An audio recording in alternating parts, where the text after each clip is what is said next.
Hello, good morning, good afternoon. Sorry. So I am recording this audio for anyone who would like to hear my story or who else is struggling with depression, anxiety, addiction. It's Mental Health Awareness Month. My name is Nikki. I'm a soul care and mindset coach for moms over at the Soul Relaunch. And this week, we're doing a little series where I send an audio in the Facebook Messenger. And now I am wanting to send this out to my email list, but I'm having a really hard time with the audio. So I'm re-recording. This isn't going to be that long. This is going to be the nitty gritty of what I talked about this morning. So here we go. So I have struggled with mental illness for my whole life, or I will say, yeah, my whole life. And really at age 15, I had some traumatic events happen where I started to experience or experiment with drugs, and I was a partier. But at age 21, I was prescribed some Lortabs for getting my wisdom teeth out. And that is when I was like, I fell in love with opiates. They made me feel good. They sped me up. They allowed me to be productive in my day. But then after a while, so after I got them from the doctor for my teeth, I started to, on the days when I felt like I needed an extra boost of energy, or I felt like I was slacking or whatever, I would just pop a pill so I would feel better, right? That's how it started for me. And that was a story I've always told. But my new story, and this is what I did to begin to take my power back from depression, anxiety, and addiction. This is my story. So I would love to hear your story if you are at that point yet in your journey, because this is something that we don't talk a lot about, and I feel like we need to. And so for me, for 15 years, from the time I was 15 until 33, I loved to take any type of drugs, but my drugs of choice were opiates and benzos. And the reason for the benzos is because once I, went to work and did my thing and did go, I would need to calm down, right? I would need to go to sleep. Well, I started taking benzos, but I also was taking them because I had social anxiety and I felt like I needed to be, less hyper and more calm. And I wanted to not feel so anxious and nervous around other people. I should have went to the doctor, but I knew they probably wouldn't give me Xanax or Klonopin.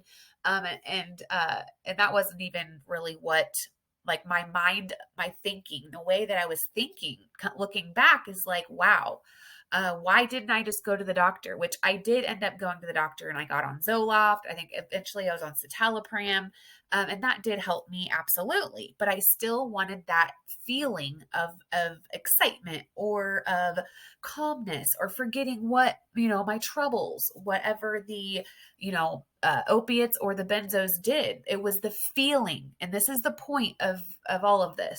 I was after a feeling. I wanted to feel better. I didn't know that I had the power within me. And of course, there is religious stuff that goes into all this, and there's many, many more stories in this short little story here. But the point is that I was after a feeling, and I became addicted to the feeling that these pills were giving me.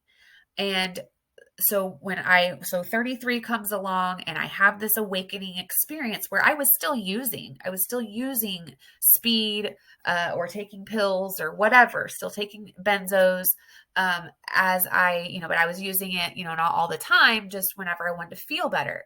And then once I began my journey and I realized, and I began to meditate, and I reconnected with my light, and I realized that these thoughts that led me here or led me to what I've done in my life were not even factual.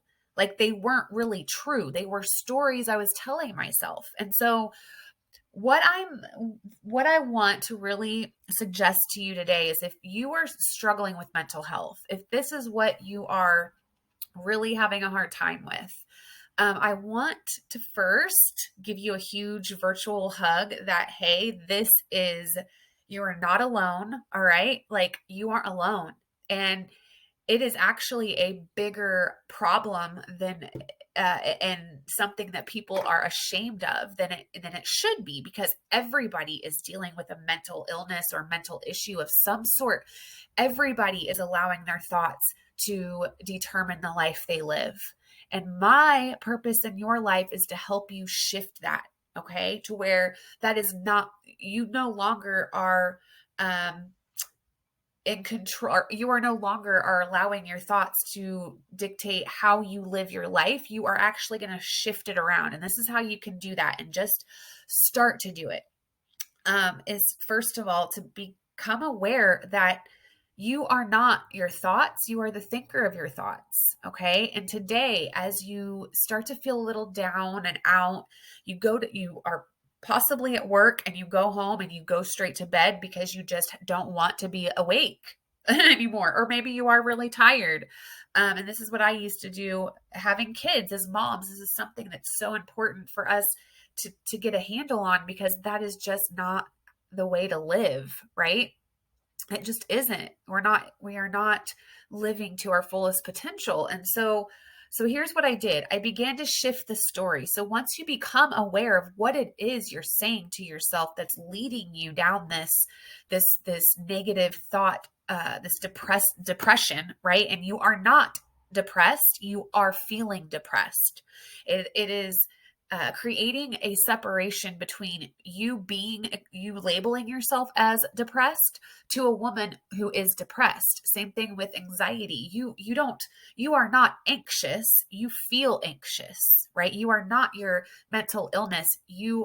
This is an experience that you're having while on this earth, right? And so what that tells us is that if we are not these feelings, we are not these illnesses or these issues, that means that we actually can take some hold over this. We have the power to change it. It's not permanent. It's not a permanent part of our being, right? And so the first thing is catching it. What are you telling yourself?